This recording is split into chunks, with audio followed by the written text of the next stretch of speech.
Dollar reserve currency બનતો બંધ થઈ જઈ શક્યતા ખરી? તમે છેલ્લા 500 વર્ષની હિસ્ટ્રી જોશો ને તો 5 રિઝર્વ કરન્સી ચેન્જ થઈ ગઈ છે.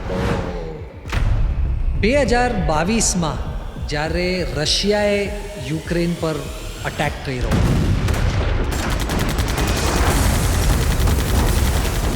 યુએસને નહોતું જોતું કે આ અટેક થાય,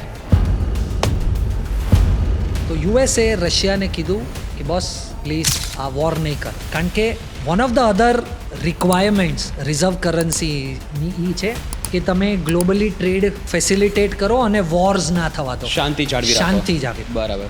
તો રશિયાએ ફોર વોટ એવર રીઝન ના યુએસને એમ કીધું કે હું તો કરીશ, તારાથી જે થાય એ કરી લે. બરાબર. તો રશિયા પાસે 300-350 બિલિયન ડોલરનું રિઝર્વ હતું, તો યુએસએ પોતે અને EU પર પ્રેશર નાખીને એના જે બોન્ડ્સ હતા એઝ રિઝર્વ કરન્સીઝ એને સેન્ક્શન કે ફ્રીઝ કરી નાખ્યું. That's criminal. That was the time જ્યાં central banks specifically including India અને ચાઇના અન્ડરસ્ટુડ કે બોસ ડોલર પર આટલું ડિપેન્ડન્ટ ન રહેવાય. ડિપેન્ડન્ટ ના રહેવાય. ઇઝ વેર એ લોકોએ બધાએ ડિસાઇડ કર્યું, એ લોકો ગોલ્ડ બાય કરવા લાગ્યા. બરાબર.